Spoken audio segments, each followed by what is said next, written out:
where we will be going on a geocaching adventure. Here, oh look, it's my partner Claudia. Claudia's here to explain to you what geocaching really is. If you are interested at all, you know what geocaching is.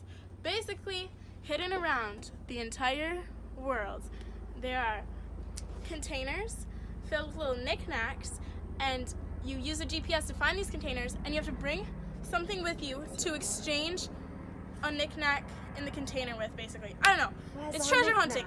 So, we're going to start with a knickknack of a plastic flower, and then all of our geocaches will be calculus geoclip. First, we have a magical compass. Yeah. Now, if you follow me this way. This is our geocache GPS. Ooh, safari. Is this a safari or like a...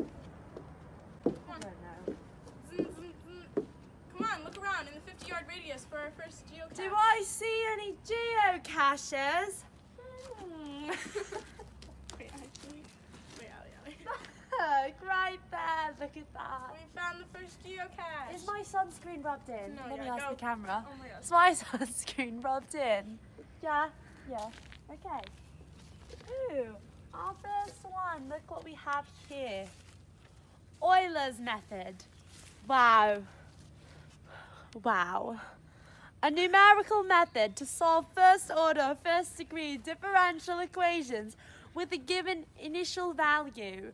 Most basic explicit method for numerical integration of ordinary differential equations. Wow. Show the example. Wow. Give me a clap. Round of applause. New knick-knack. Geocache location number 2. It's taking us this way. Do I see it? Do I see it? Oh look, there it is, right here. Oh, okay. That was a stretch a little bit. A little sore. Okay. Put the knick-knack in. Put the new one in my hand and the old one back in the old spot. Okay. What's this one say? Ooh, volumes with cross sections. You can use the definite integral to find the volume of a solid with specific cross sections on an interval, provided you can know a formula for the region determined by each cross section. So this is the equation if it's perpendicular to the x-axis, and an equation if it's perpendicular to the y-axis. And these are the types of areas of the cross sections. So they can be semicircles, squares, triangles are the ones that you will most likely use in your calculus career. Geocache number 3. Where would I find a geocache number 3? Come on. In this 50-foot radius. I just have a feeling that it could be under the canoe. Or the kayak. Go to the kayak. Okay. My partner Alli is so advanced at geocaching. I'm a speedy one, that's what they call me. Okay. I do world competitions, I'll tell you about that later. I might try something new. Okay. The chain rule is a formula for computing the derivative of the composition of 2 or more functions. Example, sine of 2x. And the derivative with the chain rule would be 2 cosine 2x. Someone better double check me on that one. Geocache Number 4. Oh. Well, if I was a geocacher, I would think there would be one right about here. And look, I am a geocacher. Genius me. That's what your geocaches are. Okay. We don't know that. The area under a curve is commonly approximated using rectangles, but it can also be approximated by trapezoids. Trapezoidal sums actually give a better approximation in general than rectangular sums that use the same number subdivisions. Here is the example, if you would like to show our beautiful clue. Wonderful handwriting.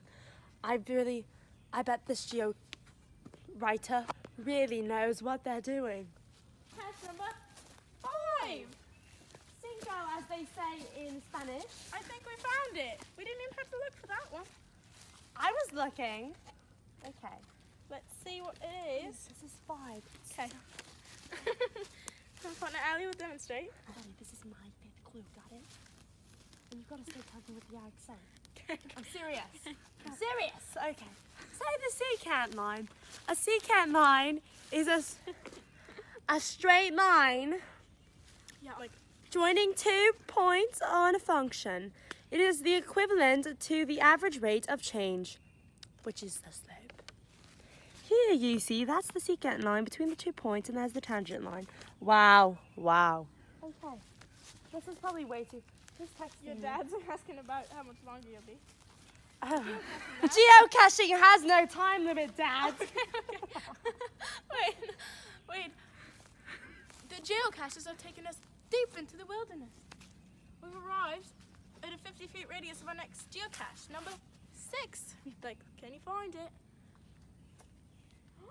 We found the next geocache. It's right Look, here. there are oranges. Come on, we Or need the new pack. clementine. Go. Oh wait, no, put it in. Yeah. This is the integral. This is an indefinite integral is another name for antiderivative integral expressed without limits. This. And when you do that, you need plus c. We also have the definite integral, an integral expressed as the difference between the values of the integral at specified upper and lower limits of the independent variable. A to b of integral of f of x. Or in this example, from -1 to 2, you solve using methods to get 9. Oh my goodness, I think I spotted geocacher. Found the geocache. We take our knickknack and we replace it. Don't want to cheat the geocache system. Our next topic in calculus geocache is related rates. These problems include finding a rate at which a quantity changes by relating that quantity to other quantities whose rates of change are known. In this example, we are given the equation for volume of the cone, and we are given the rate at which the volume changes, the height at whatever h is, and the radius. Okay. At the specific location. We plug those values in to our given equation, and then once we do, we take the derivative to find the rate at which the height is changing. 5-second dance break. Ready? Just like...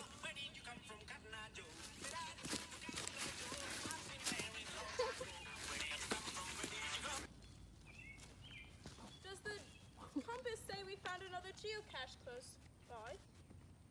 Yeah, it does in fact. Let's find the geocache. Do you see it? Do you spot the geocache? Why are there holes in the box? Oh, there it is. L'Hopital's rule.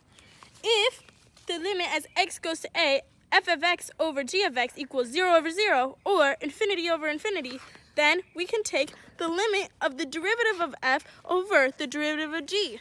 That's L'Hopital's rule. Woo, woo, woo. We have 2 more geocaches to find on our 10-count geocache calculus journey. Geocache for calculus. Okay, let's go. Okay, well, careful. Careful. Oh, look. My compass tells me there's a geocacher right in front of you. Can you spot the geocache? Found it.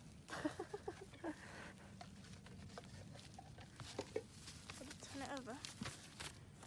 A derivative. Something tells me this will be very important in your calculus career. Okay, an expression representing the rate of change of a function with respect to an independent variable.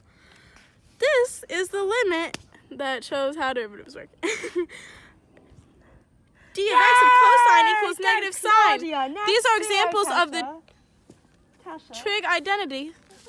Savarius down. On to our last geocache. Okay, let's go. Well, all the way to the river. The last geocache cannot be far away.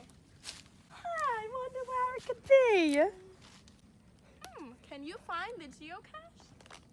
This is the part where we have the glass look for it. Can you find the geocache? They're a little slow. It's okay, audience members. Last geocache of the night, because we're down by the river, and you know what that means. We found the And geocacher. here we have the last geocache. Area between two curves. Let's see. In order to determine the area that's bound by functions from above and below, you must use an integral, an antiderivative. Here are our two functions, exampled on the graph, f of x and g of x. Here are their equations. Find intersection points to determine limits of integration. In this example, the intersection points are at -2 and 3, so those are limits of integration. Here we subtract the higher function by the lower function in order to find the area. I'm getting eaten alive out here. What is that? That's pretty neat. Come catch us geocaching next time in calculus.